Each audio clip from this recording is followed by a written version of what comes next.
1947 সালের দেশভাগের পর থেকে বাংলাদেশের মাটি বরাবরই সংগ্রামের উর্বর ক্ষেত্র। 52-এর ভাষা আন্দোলন, 71-এর স্বাধীনতা সংগ্রাম এবং 90-এর স্বৈরাচার বিরোধী আন্দোলনে প্রতিবার এ জাতি জীবন দিয়ে প্রমাণ করেছে তারা অন্যায় ও বৈষম্যের কাছে মাথা নোয়ায় না। 2024 সালের জুলাই মাস ছিল সেই ইতিহাসের নতুন এক অধ্যায়, যখন আবারও জাতি রুখে দাঁড়ালো বৈষম্য ও স্বৈরাচারের বিরুদ্ধে। আন্দোলনের আগুন ছড়িয়ে পড়েছিল দেশের প্রতিটি প্রান্তে। তবে তীব্র হৃদয় বিদারক ঘটনা ঘটেছিল কুমিল্লার রাজপথে। 2018 সালে যখন সরকার চাকরিতে সব ধরনের কোটা বাতিল করে, তখন শিক্ষার্থীরা এর পক্ষে ছিল। কিন্তু 2024 সালের জুন মাসে হাইকোর্টের আকস্মিক কোটা পুনর্বহালের সিদ্ধান্তে চাপা ক্ষোভ গণবিস্ফোরণে রূপ নেয়। জুলাইয়ের শুরুতেই এই আন্দোলন দাবানলের মতো ছড়িয়ে পড়ে সারা দেশে। মুক্তিযোদ্ধাদের নাতিপুতিরা পাবে না, তাহলে কি রাজাকারের নাতিপুতিরা পাবে? স্বৈরাচার প্রধানমন্ত্রীর এমন মন্তব্য আন্দোলনকারী তরুণদের ক্ষুব্ধ করে তোলে। অন্যদিকে আওয়ামী লীগের সাধারণ সম্পাদক ওবায়দুল কাদের উস্কানিমূলক বক্তব্য আন্দোলন দমনে ছাত্রলীগই যথেষ্ট এমন মন্তব্যের পরই ঢাকা সহ দেশের বিভিন্ন ক্যাম্পাসে ছাত্রলীগের সন্ত্রাসীরা সশস্ত্র হামলা চালায়। এতে শত শত নিরস্ত্র শিক্ষার্থী আহত হয়। এমনকি চিকিৎসার জন্য ঢাকায় আসা শিক্ষার্থীদের ওপর হাসপাতালেই পুনরায় হামলা চালানো হয়, যা আন্দোলনকে আরও বেগবান করে তোলে। দেশের প্রতিটি প্রান্তে শুরু হয় মশাল মিছিল, ক্লাস বর্জন, প্রতিবাদ সমাবেশ। ঢাকা বিশ্ববিদ্যালয়ের রাজু ভাস্কর্যের সামনে উচ্চারিত স্লোগান ছিল সেই সময়ের গণমানুষের ক্ষোভের প্রতিচ্ছবি। চেয়েছিলাম অধিকার, হয়ে গেলাম রাজাকার, তুমি কে আমি কে, রাজাকার রাজাকার।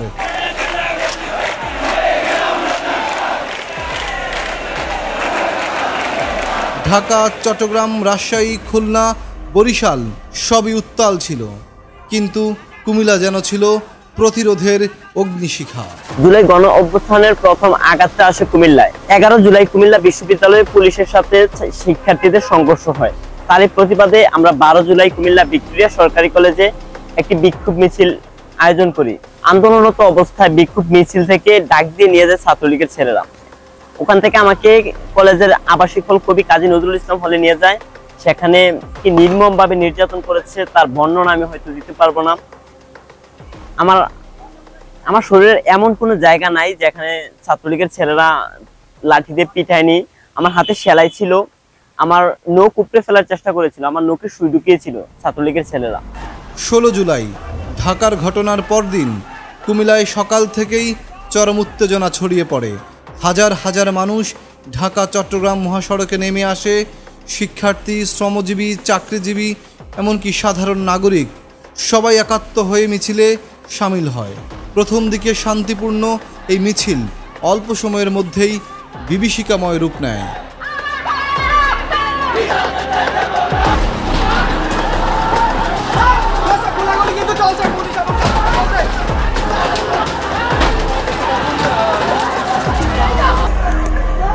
সাদা পোশাকে ছাত্রলীগ ক্যাডার ও পুলিশের গুলিতে 40 জনেরও বেশি মানুষ গুলিবিদ্ধ হয় এবং কয়েকশো মানুষ আহত হয়।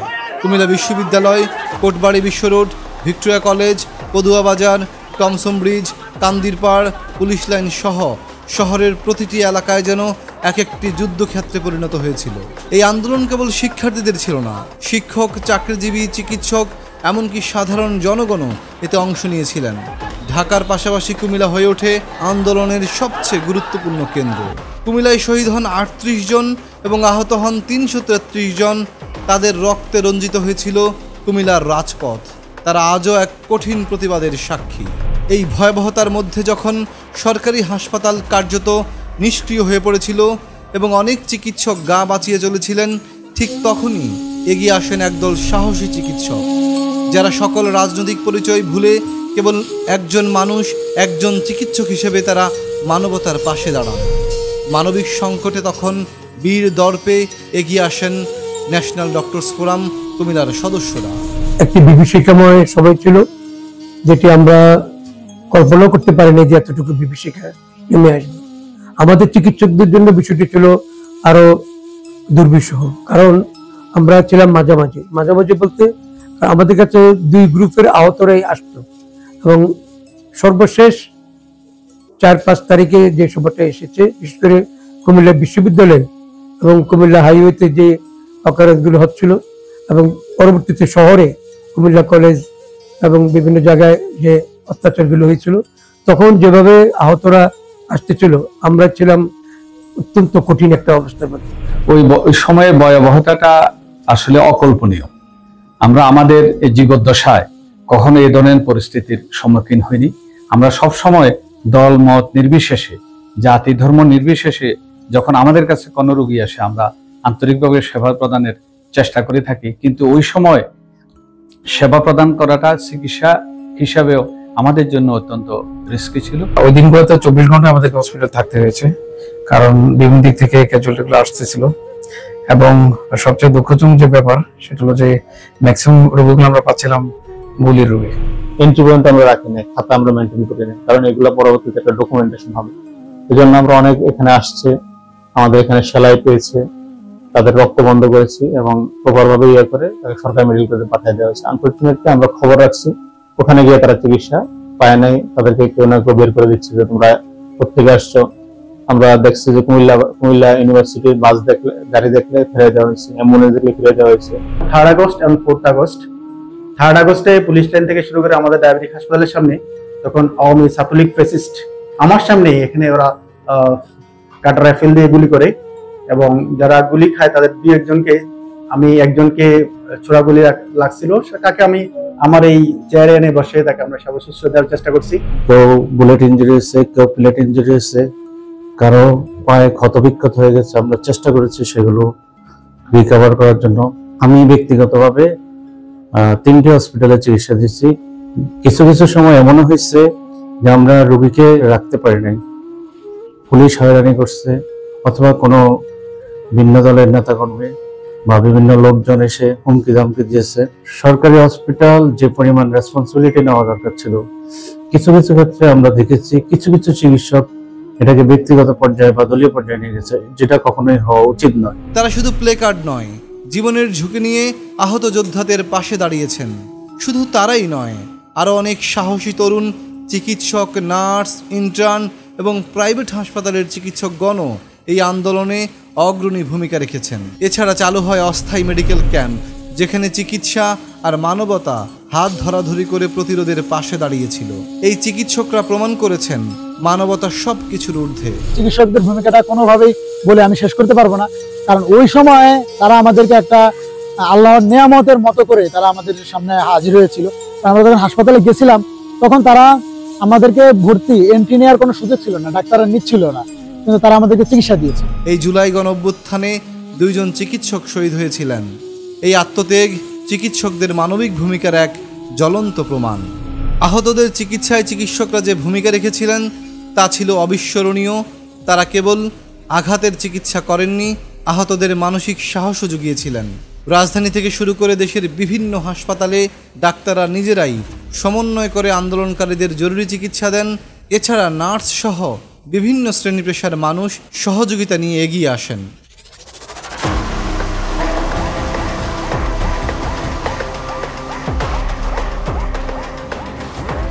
দেশের নাগরিকদের নাগরিক অধিকার বলতে কিছু ছিল না, কোনো বিচার ছিল না, স্বচ্ছতা ছিল না, মানুষ গুম হয়ে যেত, অন্ধকারে চলে যেত, একটা মানুষের কোনো হদিস ছিল না। এরকম হাজার হাজার পরিবার যাদের এই দেশে নাগরিক অধিকার বলতে কিছুই ছিল না। অনেকটা আমরা ভারতীয় আধিপত্যবাদের ভিতরেই চলে গিয়েছিলাম।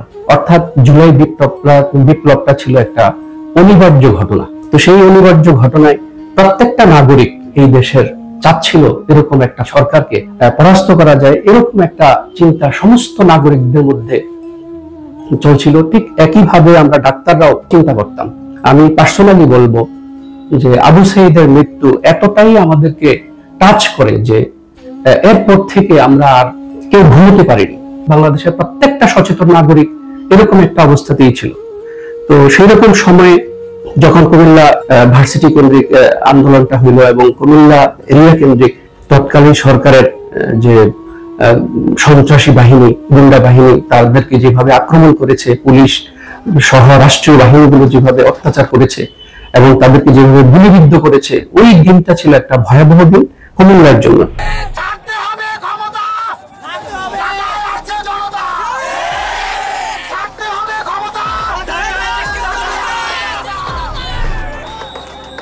3 আগস্ট সরকার আলোচনার প্রস্তাব দিলেও জনগণ তা প্রত্যাখ্যান করে। 4 আগস্ট আন্দোলনকারীদের পক্ষ থেকে ঘোষণা আসে, পরশু নয় আগামীকালই লং মার্চ টু ঢাকা। স্লোগানে স্লোগানে মুখরিত হয় রাজপথ, ফের শুরু হয় হামলা, আরও বিভৎস, আরও পরিকল্পিতভাবে। মিনিটে মিনিটে কিন্তু আমাদের কয়েকটা বাইক গুলিবিদ্ধ হয়ে হসপিটালাইজ হয়ে যাচ্ছে, যার কারণে আমরা ডিটারমাইন্ড হয়ে যাই আমরা যে এট এনি কস্ট আমরা এই তাদের যে স্পিড আমরা এটাকে আটকাবো। এটাকে আটকাতে গিয়ে যখন আমরা সামনে অগ্রসর হলাম, অগ্রসর হওয়ার ক্ষেত্রে ফেসিবাদী সমর্থনকারী যে পুলিশ লীগ, যে যৌথ বাহিনী, তারা আমাদেরকে একটা ট্র্যাপে ফেলানোর চেষ্টা করছে। তারা নীরব একটা স্থানে থামা মেরে বসে থাকে। যখনই আমরা এই তাদের সামনাসামনি মুখোমুখি হলাম, ঠিক 15 ফিট দূরত্ব থেকেই ফেসিবাদের যে স্বৈরাচারের যে দোসররা পুলিশ লীগ সাথে সাথে গুলি করে। গুলি করার সাথে সাথে এক ফেসিবাদের গুলি আসে লাগা আমার ডান পায়ে। আমার ডান পায়ে গুলি লাগার পরে আমার অনুভূতিটা এমন মনে হয়েছিল যে আমার ডান পা থেকে হাড্ডি এবং মাংস মনে হচ্ছে আলাদা হয়ে গেছে। ওই দিক থেকে শুট করতেছিলাম আমাদেরকে, আমরা ওই দিক থেকে মানে পাথর মারতেছিলাম, এরকম করে দৌড়াদৌড়ি হইতেছিল অনেক। তারপর আমার একটা দিকে প্রথমে গুলি লাগছিল, তারপরে আবার ওরা আমাদেরকে আবার ধরে নিতেছে, থাবা দিছে, আমরা আবার ওই দিকে গেছি। তারপরে ওরা গুলি আরে হুন্ডা দিয়ে বাইক দিয়ে এসে গুলি করে শুট করতে করতে আসছে। তারপরে আমরা এদিকে লুকালুকি করছি, তারপরে এই দিক থেকে আমরা আবার চারিদিক দিয়ে ঘিরে ফেলছে। তারপরে আমি একটা বাথরুমে লুকাইছি, তারপরে ওরা গুলি সাইলেন্সে ঢুকাইয়া বলতেছে না রইলো গুলি করে দিবে, তারপরে করছি না।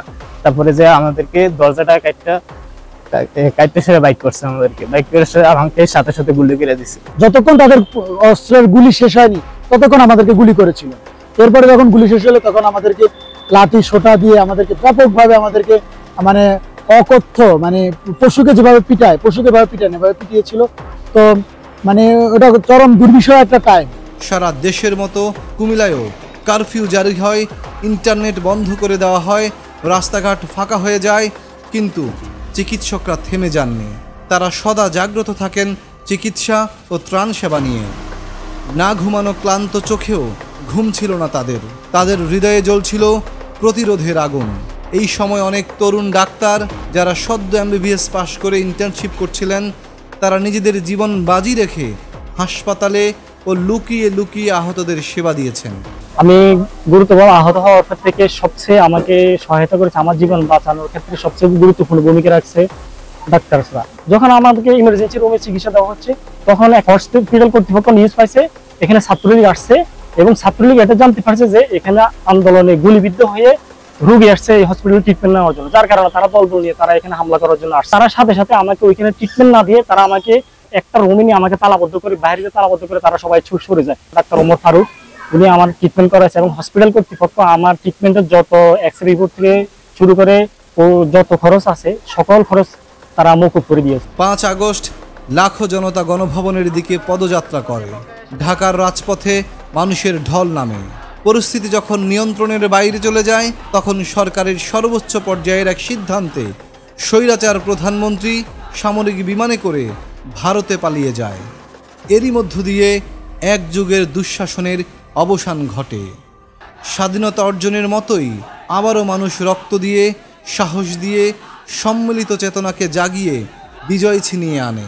এই আন্দোলনের সবচেয়ে ভয়ঙ্কর অধ্যায় ছিল গুলির শব্দ, কাঁদুনে গ্যাস, রক্তাক্ত শরীর।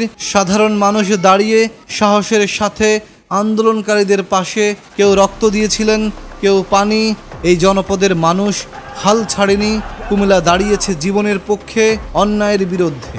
চিকিৎসক, নার্স, সাধারণ মানুষ সবাই মিলে এই শহরকে বানিয়েছে এক মানবতার মঞ্চ। জুলাই গণঅভ্যুত্থানে সারা দেশে যখন আন্দোলন ছড়িয়ে পড়ে, তারই ধারাবাহিকতায় কুমিল্লা ভিক্টোরিয়া সরকারি কলেজ আন্দোলনের একেবারে তুঙ্গে উঠে যায়। কুমিল্লা বিশ্ব রোড, বিশ্ববিদ্যালয় সহ সব জায়গায় তীব্রতর ভাবে আন্দোলন ছড়িয়ে পড়ে। সাধারণ মানুষ থেকে শুরু করে সব শ্রেণী পেশার মানুষ রাস্তায় নেমে আসে। তারপর একেবারে আন্দোলন যে ফসল সেটি ঘরে উঠতে থাকে। 5 আগস্ট বিদায় নেয় স্বৈরশাসক। তারই মধ্য দিয়ে বাংলাদেশ পায় নতুন একটি স্বাধীনতা। তবে এখন অনেকেরই প্রশ্ন, আমরা আসলে যে বৈষম্য, যে অন্যায়ের বিরুদ্ধে এত এত মানুষ জীবন দিয়েছে, লড়াই করেছে, আহত হয়েছে, বন্ধুত্ব বরণ করেছে। আসলে কতটা পেরেছি এই দেশটাকে এগিয়ে নিতে, এমনই প্রশ্ন বহু মানুষের। জুলাই বিপ্লব বাংলাদেশের ইতিহাসে নতুন দিগন্ত উন্মোচন করেছে। এটি প্রমাণ করেছে এদেশের মানুষ কখনো বৈষম্য কিংবা স্বৈরাচার মেনে নেয় না। এই বিপ্লবের প্রতিটি আত্মত্যাগ, প্রতিটি রক্তবিন্দু আজকের প্রজন্মকে তৈরি করেছে একটি নতুন, সুন্দর এবং বৈষম্যহীন বাংলাদেশের স্বপ্ন নিয়ে, যেখানে ন্যায় ও সাম্য প্রতিষ্ঠিত হবে। বাংলাদেশ এবং বাংলাদেশি এই জাতির এই জুলাই রেভলিউশনের যারা যোদ্ধা, তাদের কাছে চিরজীবনের জন্য কৃতজ্ঞ থাকা উচিত। আমি মনে করি যে তারা দা হিরো। এই হিরোদেরকে, আমাদেরকে হিরোর মর্যাদায় এই জাতি রাখতে হবে। আমাদের উচিত এই জুলাই রেভলিউশনকে ধারণ করা এবং আমাদের উচিত এই জুলাই রেভলিউশনের ভিত্তিতে এই জাতিটাকে গঠন করা। আমরা সেই প্রত্যাশায় সমস্ত ডাক্তারদেরকে নিয়ে, কুমিল্লার যত ডাক্তার আছেন তাদেরকে নিয়ে পরিবর্তিত পরিস্থিতিতে নতুন বাংলাদেশের স্বপ্ন দেখি এবং একটা জাস্টিসের স্বপ্ন দেখি, এবং আমরা স্বাস্থ্য সেক্টরে যেন সাধারণ মানুষ উপকৃত হয় এবং আমরা যেন সাধারণ মানুষের কাছে স্বাস্থ্য সেবা পৌঁছে দিতে পারি।